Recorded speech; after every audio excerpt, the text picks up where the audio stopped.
The balance walk around exercise is one of my favorite off motorcycle exercises, and it's because it includes the motorcycle. It requires you to have an understanding of how your motorcycle is going to be balanced. The idea is to get the bike off of its side stand and then to balance it while you move the entire way around. So from side to rear to side and all the way back over to here. That includes moving around the front.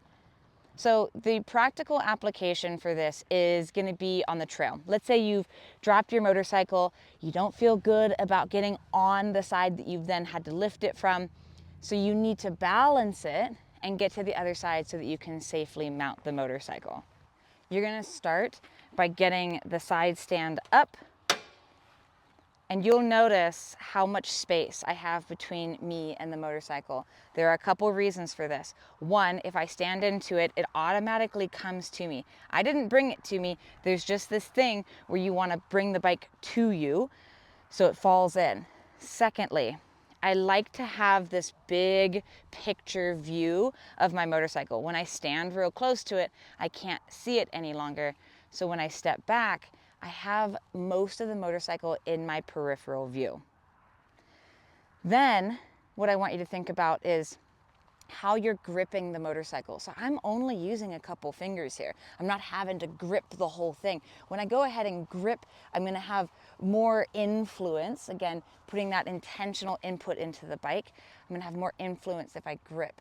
When I come back here and I just have my fingertips, this forces me into more of that response. So when the bike tips away from me, I'm gonna pull it more towards me.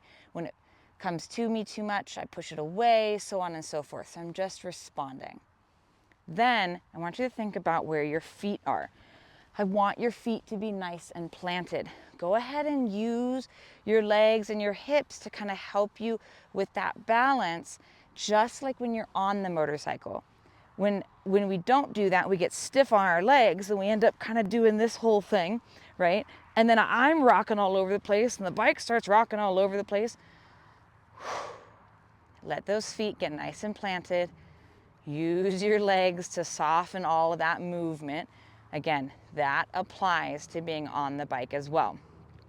When you're ready, go ahead and move your feet and take hold of something towards the rear of the bike. Now, if you've got luggage on here, that's not always a great thing to go hold on to, simply because it moves around and there's a delay in how the bike feels. So you wanna hold on to something that is attached to the motorcycle. You can also press down on something. So if I needed to, I could kind of press the seat. When I do that, there's almost this grip. I don't know if anyone's ever been able to, grip a basketball, but it's kind of that same kind of feel. I'm gonna move my feet, move my hands, move my feet. Once I come to the rear of the motorcycle, I'm gonna get a nice wide stance. You can see my feet here. And then I'm gonna let the bike tip until it begins to feel heavy. I'm gonna go the other direction until it begins to feel heavy. So the reason for this is it's gonna give you an idea of kind of that point of no return. Like if I go beyond this, that bike's gonna fall. I'm just not gonna have enough strength to be able to hold it up. My bicep, my abs, those are all starting to engage. When I come back to the center, it's really light. When the bike is balanced, it doesn't feel like it weighs all that much. But once it comes out of balance, that's when you're gonna start feeling that weight. The other cool thing about that is I now know I have kind of this wiggle room, right? Right about here, where there isn't a whole lot of, extra weight or muscle engagement on my part.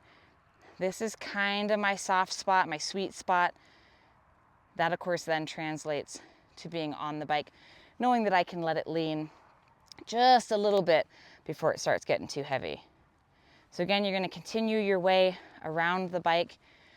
Don't get too focused in visually on anything, because vision, again, is our primary sense. And I really want you to tap into how it feels. This whole balance thing is a feel.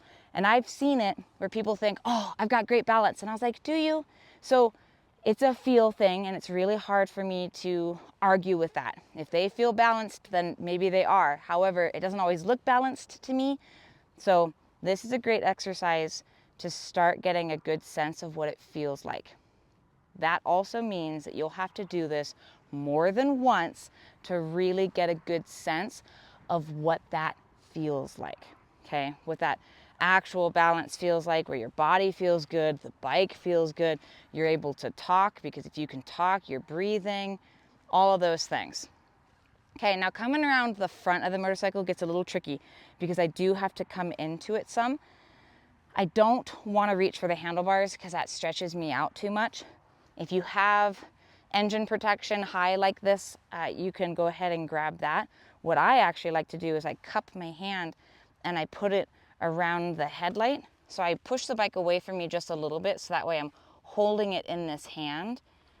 And then when I come around the center, I end up kind of pressing my hands together, or trying to press my hands together rather.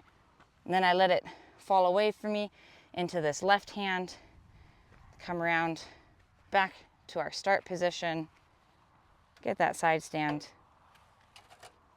and you're done.